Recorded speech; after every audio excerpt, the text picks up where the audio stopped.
अस्सलामुअलैकुम, मैं हूँ आईजीएस, आपकी केमिस्ट्री इंस्ट्रक्टर। आज हम फोकस करने वाले हैं क्लास 12 के एक बहुत ही इंपॉर्टेंट टॉपिक को, जो कि हमारे पास है IUPAC nomenclature of inorganic compound. Inorganic compound के जो आईयूपीएसी नाम होते हैं, यानी कि आईयूपैक नोमेनक्लेचर होते हैं, जो कि चैप्टर 5 में है, उनको आज हम देखेंगे। और उसमें भी हम कौन कौन से टॉपिक आज फोकस करने वाले हैं, डी ब्लॉक एलिमेंट क्या होते हैं, ये वाली मेटल्स होती क्या है, फॉर्मेशन ऑफ कॉम्प्लेक्स आइन बनते कैसे हैं ये, और फिर जो है वो इनको आईयूपैक नेम कैसे दिया जाता है। At the end of this all explanation मैं आपको ये गारंटी दे सकती हूँ कि आप आराम से जो है वो इनको सॉल्व कर सकते हैं। तो ये हमारे पास बेसिकली बुक की एक्सरसाइज है, तो जब हम इसको समझ लेंगे तो इसको करना बहुत आसान होगा।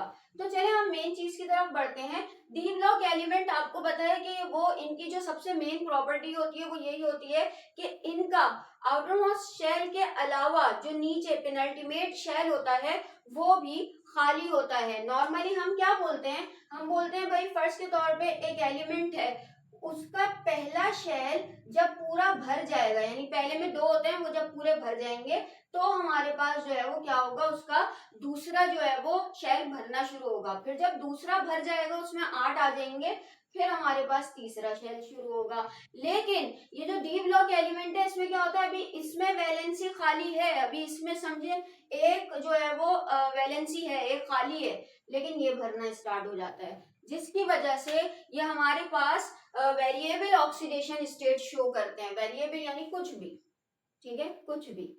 तो बेसिकली हमारे पास जो है वो क्या होता है कि +3 भी कर सकते हैं, +4, 5, 6, 7 तक जो है ये अपनी वैलेंसी शो करते हैं, ठीक है। क्योंकि इनको जो है वो क्या होता है, ये वाला शेल भी बॉन्डिंग में हिस्सा ले रहा होता है और ये वाला शेल भी बॉन्डिंग में हिस्सा ले रहा होता है, ठीक है भाई।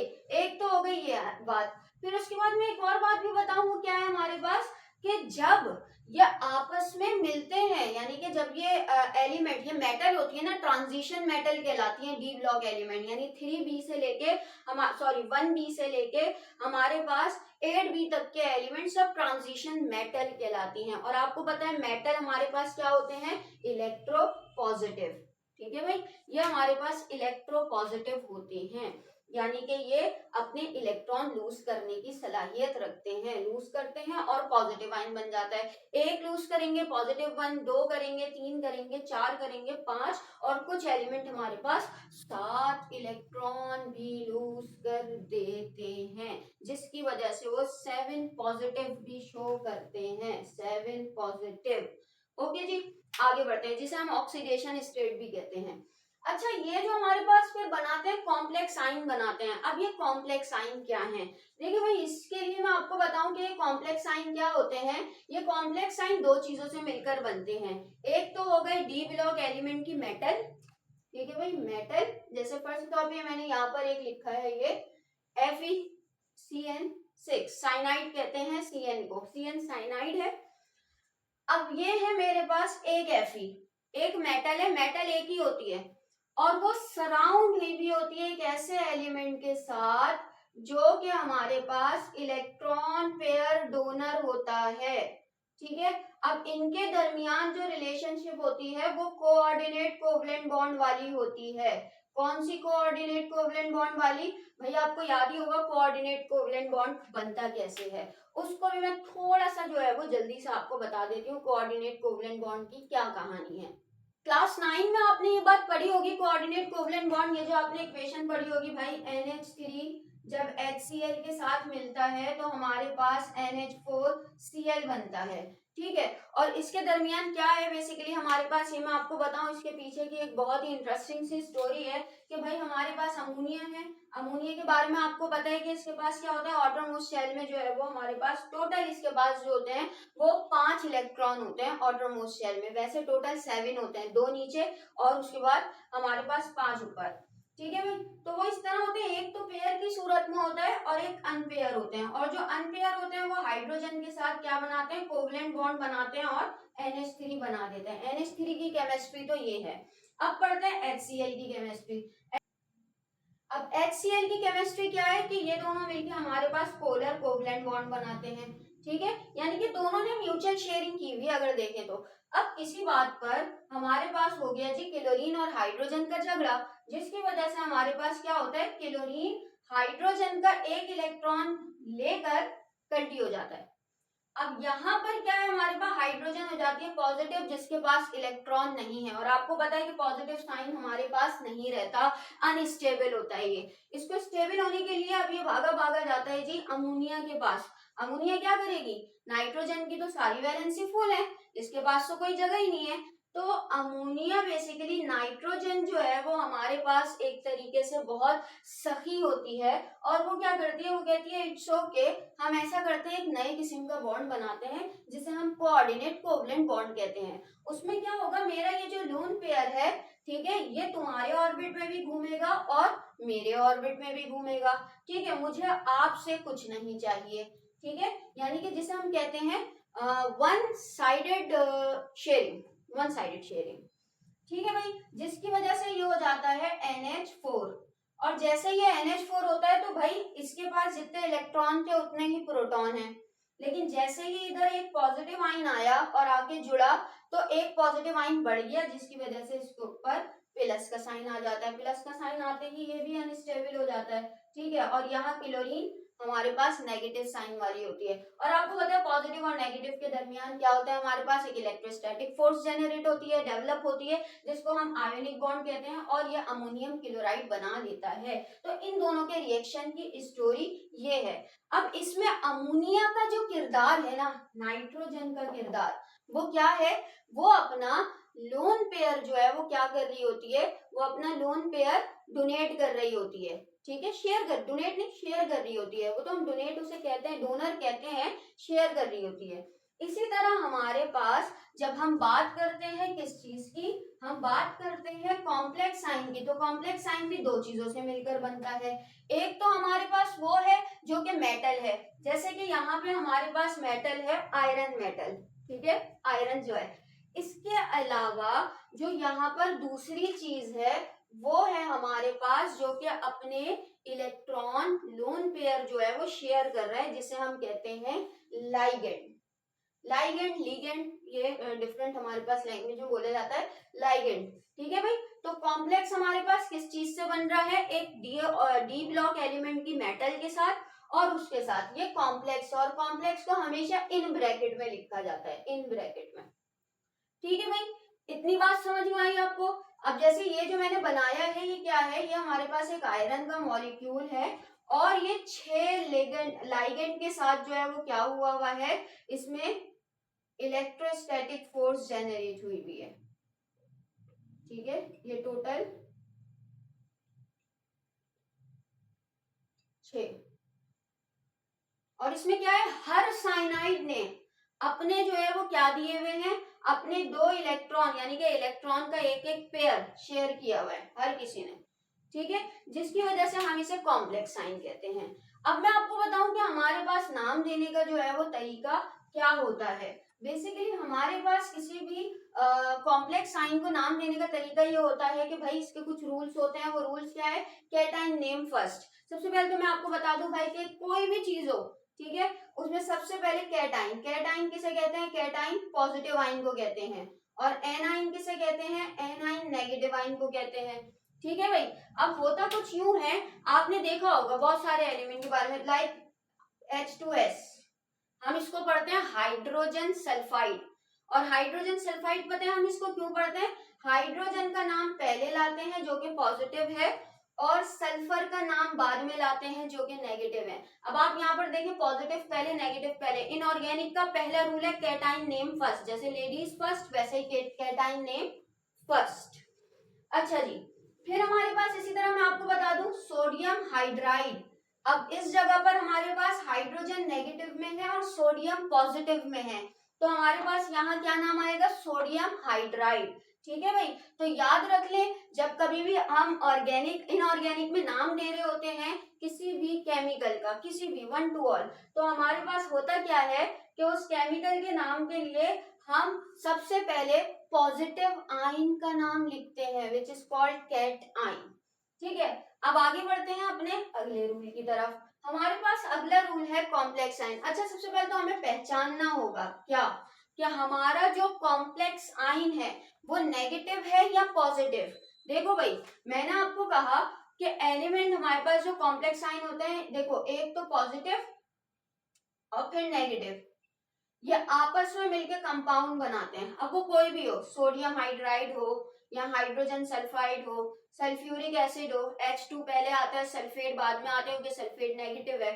ठीक है, अब अगर हमारे पास कॉम्प्लेक्स साइन भी इनऑर्गेनिक के दो तरीके के होते हैं, एक वो जिनमें कोई भी पॉजिटिव आइन हो और नेगेटिव आइन हमारा जो है वो क्या हो, कॉम्प्लेक्स, जिसमें एक मेटल होती है और मेटल के साथ हमारे पास क्या होता है, लाइगेंड जुड़ा हुआ होता है। ठीक है भाई, हमारे पास इस तरह भी हो सकता है और इस तरह भी हो सकता है कि पहले पॉजिटिव आइन हो फिर लाइगेंड हो। तो इस टाइम पर उस टाइम पर हमारे पास कॉम्प्लेक्स साइन क्या हुआ, हमारे पास जो कॉम्प्लेक्स साइन होगा वो नेगेटिव होगा। एक तरीका ये होता है कि पहले कॉम्प्लेक्स साइन हो यानी मेटल और हमारा लाइगेंड, और उसके बाद कोई नेगेटिव आइन हो, तो ये भी हो सकता है हमारे पास। तो हमारे पास ये जो कॉम्प्लेक्स है ये दोनों सूरतों में हो सकता है, ये हमारा कैटाइन भी हो सकता है, एनाइन भी हो सकता है, और मजे की बात ये है कि ये हमारे पास न्यूट्रल भी हो सकता है। अच्छा जी, अब हम क्या करते हैं, इन रूल्स को फॉलो करते हुए इनको सॉल्व करते हैं। रूल्स क्या है कि सबसे पहले हमने कैटाइन का नाम देना है, फिर एनाइन का नाम देना है, और हमने कॉम्प्लेक्स साइन का नाम कैसे देना है कि सबसे पहले जो हमारे पास लाइगेंड है वो हमारे पास नेगेटिव हो सकता है या हमारे पास न्यूट्रल हो सकता है। तो हमारे पास सबसे पहले हमने लाइगेंड का नाम देना है, वो भी नेगेटिव लाइगेंड का पहले, फिर बाद में हम जो है वो न्यूट्रल लाइगेंड का नाम देंगे with quantity dry, try and tetra.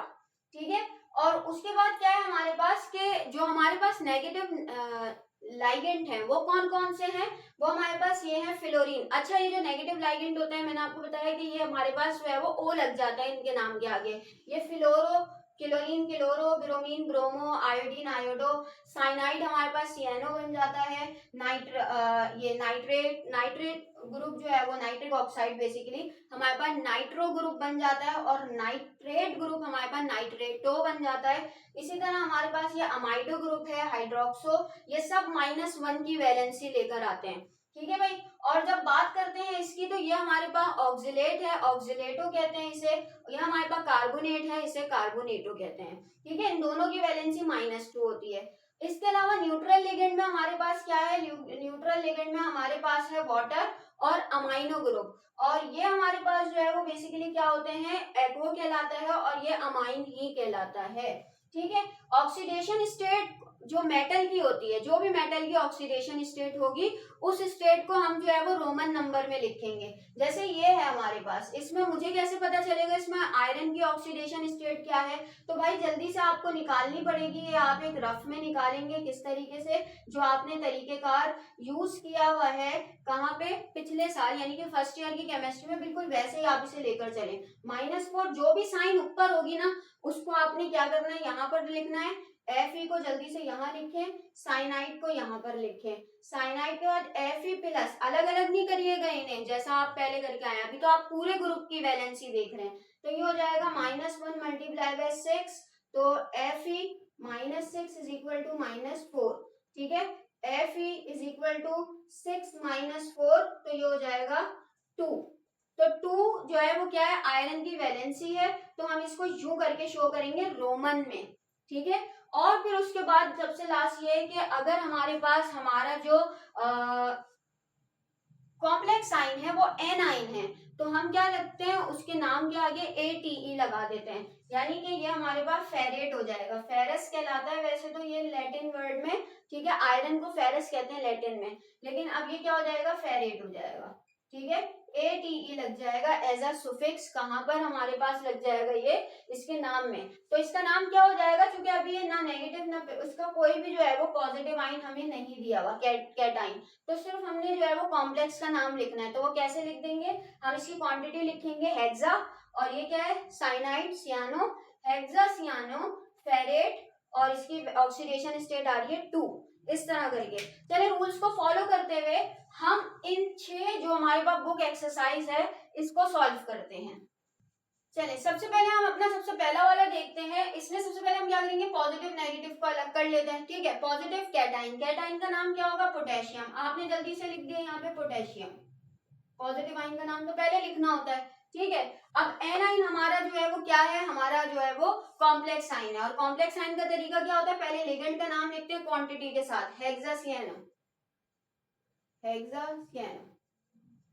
उसके बाद मेटल का नाम लिखते हैं जो कि हमारे पास है फेरेट। फेरेट क्यों है, क्योंकि ये एनाइन है, एनाइन है तो इसलिए हमने फेरस को फेरेट कर दिया। अब मुझे इसकी क्या देखनी है, ऑक्सीडेशन स्टेट। अब देखो ऑक्सीडेशन स्टेट के लिए मैं क्या करूंगी, जल्दी से इसको पहले इस तरह करके लिखूंगी। अभी मैं K4 नहीं लिखूंगी क्योंकि K4 की जरूरत नहीं है मुझे, सिर्फ K4 से इतनी जो है वो हिंट मिल गई है कि K4 पोटेशियम हमारे पास +1 की वैलेंसी होती है। पोटेशियम मेरे पास जो है वो क्या है, +1 होता है, तो 4 पोटेशियम है तो इसका मतलब ये +4 है। इसको न्यूट्रल, इस +4 को न्यूट्रल करने के लिए मेरे पास जो लिगेंड होगा वो -4 होगा। ठीक है, तो इसलिए मैंने जल्दी से इसको -4 किया और जल्दी से जो है वो अपनी क्या निकाली, साइनाइड की, आयरन की सॉरी जो है वो ऑक्सीडेशन स्टेट निकाली है। Fe -6 is equal to -4, Fe 6 - 4, Fe is equal to 2, तो ये आ गया 2।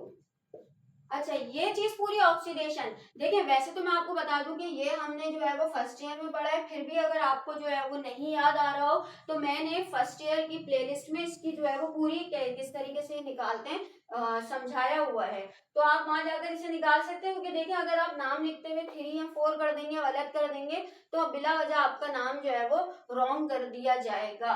चलिए अगला वाला देखते हैं। अगले में हमारा कैटाइन क्या है, सोडियम है। सोडियम लिख दे भाई जल्दी से। सोडियम के बाद आपके पास है नाइट्रो ग्रुप, वो भी 6। ठीक है, तो ये हो गया मेरे पास हेक्सा नाइट्रो। इसके बाद क्या है, कोबाल्ट है, लेकिन हम इसका नाम क्या लिखेंगे, कोबाल्टेट, ईटी आगे लगा देंगे। अब हमने इसकी ऑक्सीडेशन स्टेट लिखनी है। ठीक है, सोडियम जो होता है वो होता है हमारे पास +1, वही चीज है 3 सोडियम है यानी कि ये +3 होगा, और इसको न्यूट्रल करने के लिए -3 होगा। अब मैं क्या करती हूँ, जल्दी से करती हूँ, कोबाल्ट नाइट्रो ग्रुप और ये 6 थे -3। अब देखिए भाई -3 में यहाँ कर रही हूँ कोबाल्ट +1 -6 सॉरी -1 इसलिए क्योंकि नाइट्रो ग्रुप मेरे पास -1 होता है। भाई यहाँ पर ये लिखा हुआ है, इसको जहन नशीन कर ले, सारे -1 है, सिर्फ ये 2 -2 है। ठीक है भाई, अब क्या है हमारे पास, कोबाल्टेट -6 इज इक्वल टू -3, और जब 6 जो है वो उसमें से 3 जाएंगे तो मेरे पास कोबाल्ट जो है वो कितना बचेगा, 3। तो यहाँ पर जो है वो 3 ऑक्सीडेशन स्टेट है किसकी, कोबाल्ट की। ठीक है भाई, अब हम ये तीसरा वाला सॉल्व करते हैं। अच्छा, इसमें देखिए पॉजिटिव आइन हमारे पास जो है वो कौन है, पॉजिटिव आइन हमारे पास ये है, और नेगेटिव आइन कौन है, ये है। ठीक है भाई, तो हमारे पास पॉजिटिव आइन के लिए यानी कि हमारे पास कॉम्प्लेक्स आइन पहले आ रहा है, वही है, लीजेंड का नाम लिखेंगे क्वांटिटी के साथ, 6 है, तो हेक्सा, और पानी है, पानी हमारे पास एक्वा होता है जो कि न्यूट्रल होता है, हेक्सा एक्वो।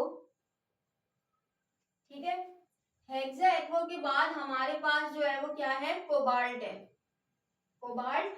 अच्छा, अब यहाँ पर एक चीज है जो कि कॉमन सेंस वाली है, अगर तो यहाँ पर कोई नेगेटिव लिगेंड होता तो हम ऑक्सीडेशन स्टेट निकालते बिल्कुल उसी तरह जैसे मैंने आपको बताया था। ये -2 होता है तो आप इधर +2 लगाते इज इक्वल टू +2 और आगे सॉल्व कर देते, लेकिन ये न्यूट्रल है, न्यूट्रल है इसका मतलब इसके ऊपर कोई भी साइन नहीं है। ठीक है, ये मेरे पास क्या है, -2, इसको न्यूट्रल करने के लिए ये जो मेरे पास होगा ये +2 में होगा, और इसमें इसका तो कोई किरदार ही नहीं है, ये तो न्यूट्रल है, तो इसका मतलब ये +2 किसका होगा, कोबाल्ट का ही होगा ना। तो न्यूट्रल में एक चीज फायदे की ये है कि न्यूट्रल के ऊपर कोई चार्ज नहीं होता, और कोई चार्ज ना होने की वजह से ये हमारे पास क्या होता है कि सारा का सारा चार्ज फिर मेटल के पास चला जाता है, तो कोबाल्ट हमारे पास क्या होगी, 2 होगी। ठीक है, इसके बाद आप अपना एनाइन लिख दें जो कि आपके पास है सल्फेट। ठीक है, इसमें भी यही है, पहले कॉम्प्लेक्स आइन का नाम आएगा। कॉम्प्लेक्स आइन क्या है हमारे पास भाई, टेट्रा अमाइन, 4 अमाइन है और अमाइन भी न्यूट्रल ही है। ठीक है भाई, टेट्रा अमाइन, फिर ये कॉपर आ गया, कॉपर के बाद वही सल्फेट है, सल्फेट हमारे पास -2 होता है, इसका मतलब +2, और वो +2 पूरा का पूरा इसके पास होगा, तो ये 2 की, ठीक है। और फिर आगे हम कर देंगे सल्फेट, ठीक है भाई। अब देखते हैं अगला, अगले में हमारे पास कोई पॉजिटिव कोई नेगेटिव आइन नहीं है और इधर उधर कोई आइन भी नहीं है। जैसे यहाँ पर आइन था ना जो ये शो कर रहा था भाई, यहाँ -4 है, कोई 4 जो है वो पॉजिटिव आइन लगेंगे इस पर, ठीक है। इस पर ये अकेला है और अकेला होने के बावजूद भी ये कोई साइन शो नहीं कर रहा है, इसका मतलब कि ये न्यूट्रल है, ठीक है भाई। और ये न्यूट्रल होने की वजह से इसको नाम देना बहुत आसान होता है। वो क्या होता है कि जस्ट आपने लिगेंड का नाम लिखना होता है, जो पहले आ रहा है उस लिगेंड का नाम पहले लिख दो, ठीक है। वैसे भी यहाँ पर लिगेंड यही है, ठीक, लाइगेंड कह लें या लिगेंड कह लें, कुछ भी। तो ये ट्राई नाइट्रो, सॉरी नाइट्रो नहीं है, ये अमाइन है, ट्राई अमाइन, ट्राई क्लोरो। अच्छा, अब इधर भी ऑक्सीडेशन स्टेट, अच्छा पहले तो मैं क्रोमियम लिख दूं यहाँ पे, क्रोमियम। ऑक्सीडेशन स्टेट कैसे पता करूं भाई, देखो ये तो मेरे पास क्या है, न्यूट्रल है, इसको हटा दो। क्लोरीन, एक क्लोरीन -1 होती है, 3 क्लोरीन -3, न्यूट्रल है तो इसका मतलब ये +3 होगा, तो यहाँ पर आप कर दें 3। आगे वाला देख लें, आगे वाले पर हमारे पास ट्राइअमाइन है, आप लिख दें भाई ट्राइअमाइन। फिर क्या है, ट्राइनाइट्रो, नाइट्रो क्या है, -1 होता है, 3 नाइट्रो है, इसका मतलब -3, ये -3 है, इसका मतलब ये +3 होगा, ठीक है। तो ये हो जाएगा कोबाल्ट 3। इस तरह करके हम जो है वो इनको नाम देते हैं। आई होप कि ये लेक्चर आपको समझ में आया होगा। अगर तो लेक्चर आपको समझ में आया तो भाई इसे अपनी क्लासमेट्स के साथ जरूर शेयर कीजिएगा। पढ़ाई पर फोकस करते रहिएगा और अपना ख्याल रखिएगा। Thank you.